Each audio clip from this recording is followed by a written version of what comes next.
The last human on the pleasure planet Asterisk. Travis opened his eyes slowly, blinking against the pink glow of the ceiling above him. He wasn't on his ship anymore. Soft music played from somewhere, and a warm breeze moved across his skin like a lover's breath. He sat up, heart pounding, and looked around the room. The walls shimmered like water, and the floor was soft as moss. But what made him freeze was the circle of alien girls watching him silently. They were beautiful, too beautiful, tall, graceful, with skin that glowed faintly under the light. Each had long flowing hair in different colors: blue, silver, rose gold, and eyes that shimmered like stars. Their clothes were barely clothes at all, just threads of silk wrapped around them. Like art, they smiled, showing perfect white teeth, and one of them slowly stepped forward. "Welcome, Travis," she said softly, her voice like honey. "You are safe now among us." Travis's throat dried up. He remembered the warnings: never land on Veralia 9. The moon was a myth, a place no man returned from. Some called it the pleasure planet, others the Venus trap, a world ruled by alien females with no males of their own. They seduced, captured, and then no one knew, because no one ever came back. "I need my ship," he said, trying to stand, but his legs were weak. "You crashed," another girl said gently, stepping closer. Her eyes were violet, and her hands glowed faintly as she touched his shoulder. "But we saved you, Travis." He looked at his arm bandaged with strange silk, glowing softly. They had healed him. He had been injured, maybe even dying. "Why?" he asked, voice shaky. "Why help me?" The girls all looked at each other, then smiled again. One girl, the smallest of them, with short silver hair, leaned in close. "Because you are rare," she whispered. "You are precious." That didn't comfort him. The way they looked at him like he was the last piece of chocolate on a hungry planet, it scared him. Were they planning to eat him? Use him? Worship him? He had no idea, but every second felt like a trap. The girls led him through the glowing halls, past gardens of floating flowers and trees that hummed music. Alien creatures walked by, bird-like things, glowing insects, even a floating jellyfish the size of a dog. It was all beautiful, but Travis felt like a mouse in a candy-colored cage. At dinner, they served fruits that sparkled, drinks that hissed with vapor, and meat that smelled too good to be safe. He didn't eat much. He watched them instead. They talked and laughed, always close to him, always touching him lightly, his hand, his hair, his back. It felt like flirting, but also like testing.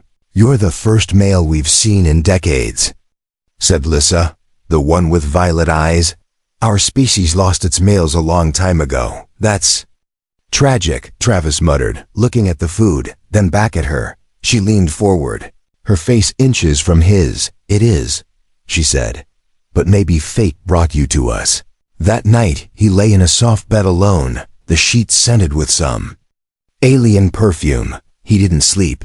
He thought about his mission. He was supposed to scan the moon, collect samples, and leave, not get captured by a harem of strange, perfect women.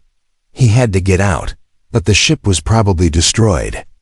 And he had no gear, no weapons, no contact. He got up and started exploring quietly. Most doors opened with a soft chime, showing more beauty art, gardens, baths, sleeping rooms. But one door stayed shut, glowing red. He waited until no one was watching, then used a trick his scanner chip under his skin could disrupt simple locks. The door hissed open, and what he saw made him stop breathing. Inside were shelves of human belongings, clothes, boots, old Earth tech, even a photo. He picked up the photo: 3 men in uniforms, smiling on a ship ramp. One of them he recognized from the missing persons database. These men had come here and never left. His heart pounded as he turned slowly. Lissa was standing behind him, her face pale, her hands trembling. "You weren't supposed to see this," she said, voice almost broken. "Why are these here?" Travis asked, his voice shaking. "Did you kill them?" "No," she said quickly. "We loved them." Her voice cracked, and tears formed in her eyes. "But they couldn't stay. They couldn't handle what we are. Travis backed away. He didn't know if she was lying or if the truth was even worse. He looked at the photo again, at the smiling faces of lost men, and wondered if he was next outside. Soft music still played, and the stars above Veralian 9 glittered like diamonds. But inside, Travis knew he was not on a paradise. He was part of something deeper, something strange.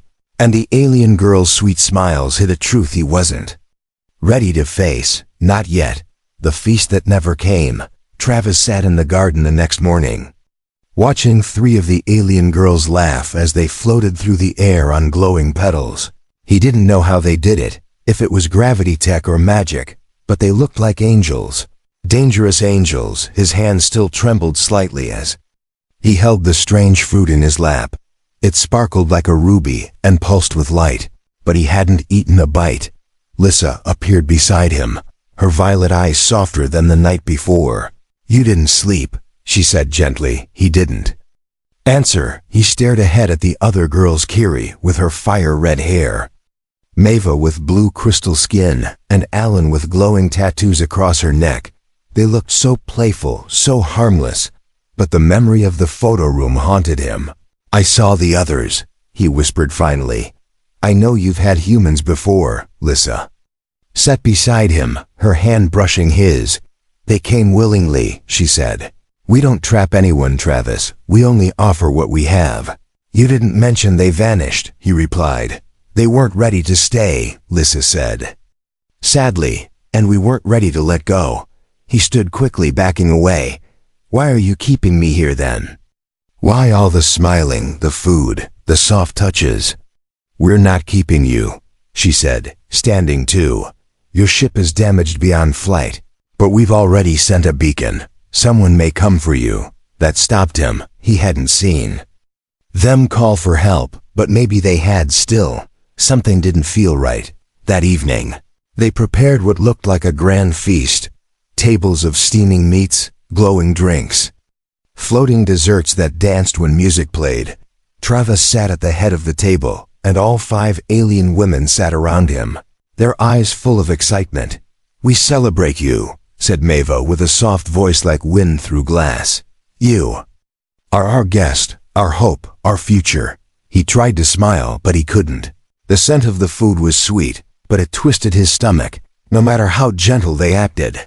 It all felt like a stage too perfect, too rehearsed. He touched the spoon, but didn't eat. "Is something wrong?" asked Kiri, her long red fingers brushing his hand. "I don't understand what I am to you," he said. "I'm not food, I'm not prisoner, but I'm not free either." "We hoped you would choose to stay," Lissa said, "to give us a future, a chance." "You mean children?" he said bluntly. They nodded silently. Travis stood and walked away from the table. He needed air, real air, not the scent cloud they pumped into every room. He found a quiet corner behind the waterfall wall and sat alone. He thought about Earth, his crew, his mission.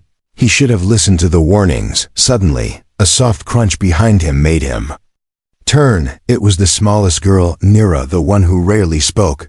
She sat beside him, silent for a moment, then offered him a glowing pearl. He didn't take it. "What's this?" he asked. "It's memory," she said quietly. "Ours, not yours." He hesitated, then touched it. Images burst into his mind, not violent or strange, but peaceful, beautiful. He saw a Veralian village long ago, full of families, laughter, children with both alien and human features.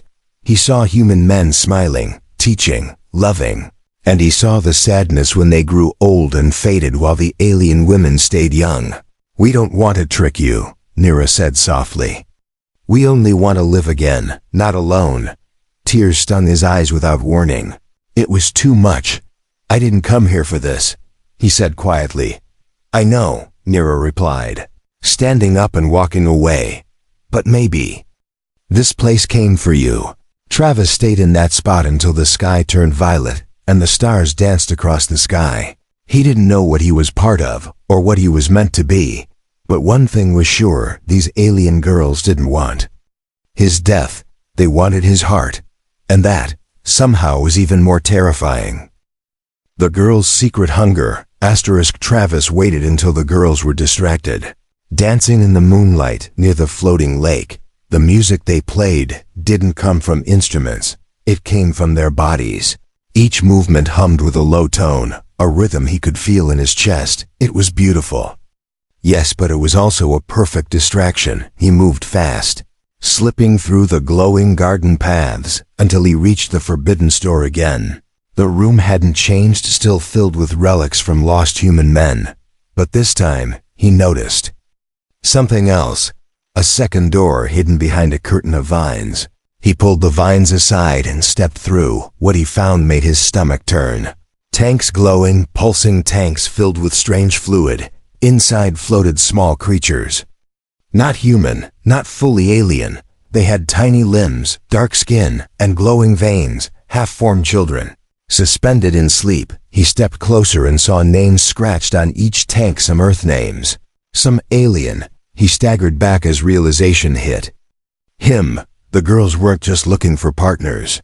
They were already trying to create life without waiting for consent. Were these experiments? Or something more natural, something desperate? Footsteps behind him made him freeze. "It's not what it looks like," said Lissa's voice, trembling. Travis turned slowly, heart racing. "They're alive," he whispered. "What are you doing here?" Lissa stepped into the room, her face pale, her hands shaking. "This is our last chance," she said. "Your species is the only one that connects with us genetically, emotionally. We tried with DNA samples, preserved memory, even dreams," she continued. "But none of the children survived longer than a few months. You're creating hybrids," Travis said, voice cold. "Yes," Lissa admitted, "but not without love. Not without respect." Travis clenched his fists. "You kept this secret. You showed me gardens, music, pleasure, and now this." "We wanted you to understand slowly," she said, stepping closer. "We didn't want to scare you." Travis turned away, staring at the floating embryos. "They look human," he whispered. "They're part of us," Lissa said. "And part of you. But they were never given a choice," Travis said. "Just like me." Silence filled the room, heavy and sharp. Lissa finally spoke, her voice small. "Do you want to destroy them?" "No," he said softly. "But I don't know what to feel." That night, he sat alone in his chamber, a storm of thoughts in his head. The Varelian girls had treated him with kindness, but had also hidden the truth. They were not evil, but they were desperate, and desperation can bend even the kindest hearts. Suddenly, Nira entered the room without knocking. She held something in her hands, another memory pearl. "This one is mine," she said. "I want you to see it." Travis hesitated, then took it.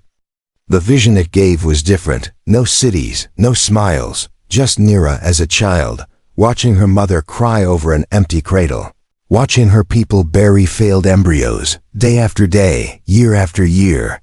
And then, a vision of a human man, her father, holding her once, only once, before he vanished. She pulled the pearl away, tears in her eyes.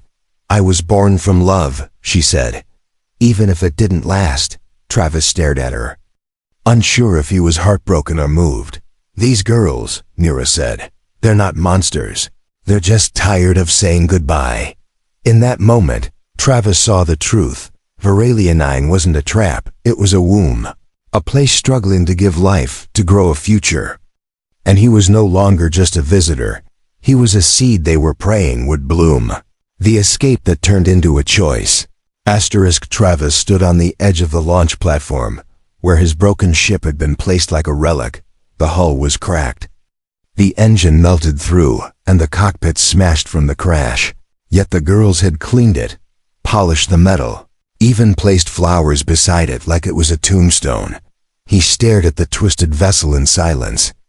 It had once meant freedom, escape, return to Earth. Now it looked like a coffin. Behind him, Lissa waited, her arms crossed but her expression soft. "You could fix it if you wanted to," she said quietly. "We didn't stop you." He didn't respond. "I know," she continued. You think we manipulated you, trapped you, didn't you? He asked finally, without turning around. No, she said, stepping closer. We gave you time, safety, truth. Travis looked up at the sky. Earth was out there, far beyond stars he couldn't even name. He could call for rescue. He still had the emergency beacon from his belt. He had hidden it, powered it, and set it to signal for a passing patrol. They might hear it, might come, but what would he tell them? That a dying race of alien women offered him food, affection, and a strange kind of family? Would they believe him? Lissa stepped beside him, holding something in her hand. A flat stone etched with carvings, images of hybrid children. Stars and humans standing beside Varelians. This is what we dream of, she said. We're not asking you to stay for us, she added. We're asking you to stay for them. Travis took the stone, turning it over in his hands. It was warm, not from heat, but from something alive. It vibrated gently, biotech, connected to emotion. Maybe even thought. He closed his eyes. And visions flooded his mind again, of children running through alien forests, of laughter in two languages, of fathers and mothers unlike any before. But the most powerful image was of himself, older, stronger, standing between two worlds. Not lost, not trapped, but rooted. He opened his eyes slowly. I don't know how to be that person, he whispered. You already are. Lissa replied, you care enough to doubt. That night, Travis made his choice. He powered the beacon, but not to call for rescue. He reprogrammed it to send out a new message. Not a distress signal, but a call for peace, an invitation. Earth. Command, this is Travis M., survivor of the crash on Varelia 9. He spoke into the mic. I am alive, I am well, and I have found something unexpected. These people are not hostile. They are not dangerous. They are survivors. They don't need saving. They need understanding. I am staying here willingly. Please don't send warships, send diplomats. Send teachers, send dreamers. He sent the message into the stars and then crushed the beacon in his hand. There would be no turning back later. As he walked through the village, the girls greeted him differently, not as a guest, not as a specimen, but as one of them. Maeva brought him tools to help fix the old defense towers.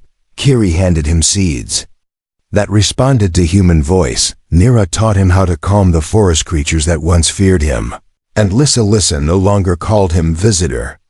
She called him partner. He wasn't sure what tomorrow would bring. Maybe other humans would come, maybe they wouldn't. But something had already changed. The girls had stopped watching him like a treasure. Now they watched him like a spark, and Varelia 9, once a place of mystery and fear, had become something else. It had become home. The night of the red sky, the sky turned red without warning. Not like a sunset, not like art, it was alive. Trembling, burning across the horizon like a warning. Travis looked up from the village garden where he was teaching Nira how to graft earth plants. The air had gone still. The floating petals stopped mid-glide, and the hum of nature faded into a deep, unnatural silence. The ground vibrated under his feet. He looked at the twin suns, now swallowed by thick crimson clouds, pulsing with light. The forest creatures began to cry out, high-pitched, panicked sounds Travis had never heard before. The Varelian girls emerged from their chambers, weapons in their hands, not decorative ones, real ones. What's happening? He shouted as Lissa ran toward him. Her usual calm was gone, replaced by urgency and fear. Solar storm, she said. But this is different. There's something riding it. Before he could ask more, a blinding pulse knocked him to his knees. The village lights flickered and died. The energy domes dropped, and protective fields collapsed. From the forest, shadows began to move, large, fast, and not friendly. Get inside, Kiri yelled, her tattoos glowing fiercely as she activated her arm blades. Travis was pulled by Nira toward the central hall as screams echoed through the air, not from Varelians, but from the invaders. He caught a glimpse of them, monstrous, hunched figures with metal claws and black glass eyes, scavengers. They had waited for the storm to strike before launching their raid. In the darkness, the peaceful world of Veralionine became a battlefield. Travis found himself standing in front of the smaller girls, his body shielding them without thought. He grabbed a fallen rod alien tech, maybe a tool, maybe a weapon. As one of the creatures charged toward them, he swung it blindly. A blue burst shot out, knocking the thing backward with a scream. Lissa appeared beside him, covered in cuts. "But alive, you fight like one of us," she said through gritted teeth. "I've had practice," he answered, panting. "But I didn't expect to use it here." The storm raged above, and more creatures kept coming. Travis didn't hesitate. He organized defenses, used earth tactics, barricades, traps, noise. Confusion, things the Verelians never needed before. They had never known war not like humans. By midnight, the sky was a bleeding wound, and the village was a fortress. Travis stood shoulder to shoulder with the alien women, his body bruised and bloodied. But his mind was sharp, focused. He was no longer just part of their world, he was defending it. When the final wave came, Travis ran straight into the heart of it. He led a group of Verelians through the smoke, taking out the enemy's pulse disruptor that had disabled their shield dome. With one last desperate throw, he jammed a crystal charge into the device and detonated it. The sky screamed with white light, and silence fell. When he awoke, he was in the healing chamber, floating in blue light. The girls were there, Lissa holding his hand, Nira asleep beside the pod. Maeva whispered, "He saved us," over and over, like a prayer. Travis sat up slowly, his chest sore but heart strong. He looked at Lissa, whose eyes were full of something deeper than thanks. "You could have left when the storm hit," she said quietly. "I know," he replied. "But this is my home now." That night, under a calmer red sky, the village lit floating lanterns and released them into the air. Not as a mourning ritual, but as a vow that their world would no longer be helpless, that they had a protector, a partner, a warrior, and he was human. The mating festival. The red sky faded over the next days. The storm passed, the forest grew quiet, and the scavenger threat had vanished.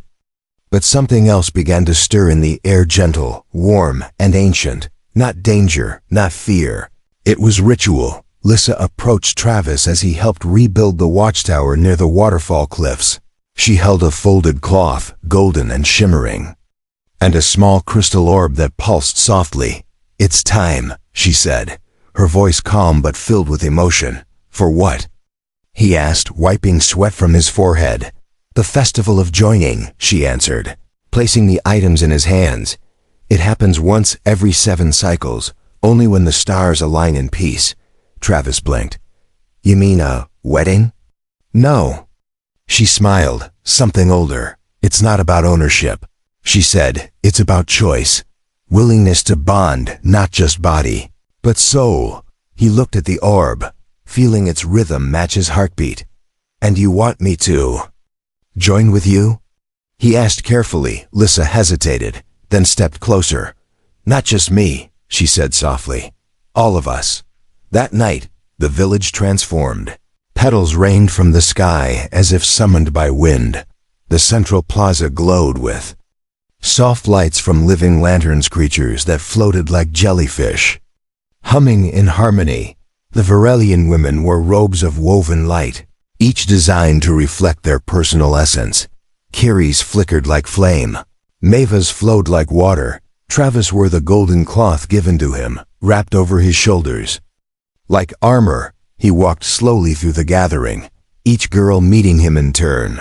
Kiri placed a sparkstone on his chest, whispering, "You showed me fire that doesn't burn." Maeva placed a shell near his ear, saying, "You taught me how to listen." Nira gave him a single vine from her garden, still alive. "You didn't look away when I cried." Alan, the quietest one, touched his cheek and simply said, "You stayed." And then Lissa stepped forward, the crowd parting for her like breath from lungs. She held no gift in her hands, only tears in her eyes. "You gave us a future," she said, voice trembling. "You gave me hope, The five stood in a circle around him, their hands open, not demanding, not pulling, just waiting. The choice was his: leave at dawn, or step forward and accept their bond. Travis looked at then these strange, beautiful beings who had once scared him. Now they stood as his equals, not goddesses or captors. They were women who had survived grief, carried hope, and offered love without force. He stepped into the circle. The moment his foot crossed the edge, light burst from the ground like mist. The orb in his palm melted into golden threads that wrapped gently around all six of them. Their minds touched, not in words, but emotions. He felt joy, fear, laughter, desire, loneliness, and something else: unity they weren't becoming. When they were choosing to walk together, later, in the quiet of the sacred garden, Travis lay between them, his body at peace but his soul wide awake. He didn't know what tomorrow would bring. Maybe Earth would come, maybe more humans would arrive, but here, on Veralia 9, he had found something no planet or patrol had ever offered him. Not adventure, not escape, but belonging. The human who changed a dying world. Years had passed since Travis first crashed on Veralia 9. What once felt like a dream or a trap had become his new life. The village had grown new homes carved into crystal trees, bridges made of living roots, and glowing towers that whispered messages across the valleys. But the biggest change was not in the buildings. It was in the children. They ran through the gardens with laughter in 2 languages. Their eyes sparkled like stardust. Some had earth-toned skin. Others glowed faintly in the dark. They were fast, strong, curious, and kind. They called Travis father, even those not born of his bond. Because he was more than a parent, he was the heart of their new beginning. Humans had eventually arrived, not with weapons, but with wonder. Scientists, historians, and peacebuilders stepped onto Verelian soil, invited by the message Travis had sent into the stars. At first, there was tension. Earth had never seen a society built on shared love instead of law. But that tension melted the moment a Verelian child ran up to a human explorer and hugged him, without fear, without question. Lissa stood beside Travis on the cliffside, watching the second Earthship land with soft blue thrusters. She held his hand, aged only slightly thanks to her species-long life. He had grown older, his beard white, his steps slower, but his spirit remained unshaken. "You did it," she said, resting her head on his shoulder. "We did it," he replied with a warm smile. Below them, Kiri was teaching firecraft to curious Earth children, while Maeva helped human engineers understand how Verelian homes grew themselves. Nira had planted an entire school with vines that bloomed into classrooms. Alan wrote songs with human poets that echoed through the air like lullabies. There were no flags here, no rulers, only families, only choices. And one human who had once feared being eaten, now honored as a living bridge between 2 species. That evening, as the twin suns set behind the crystal mountains, the village lit its lanterns again. This time not for ceremony, not for tradition, but for gratitude. They lit them for the man who could have run, but stayed, for the human who could have feared, but loved instead, for Travis, the one who came from the sky and gave them the stars. As the lights floated upward into the deep purple sky, Travis closed his eyes, hearing laughter, music, and the gentle whisper of a world reborn. Veralia 9 was no longer a forgotten moon. It was a home, and its future was sweet because of him.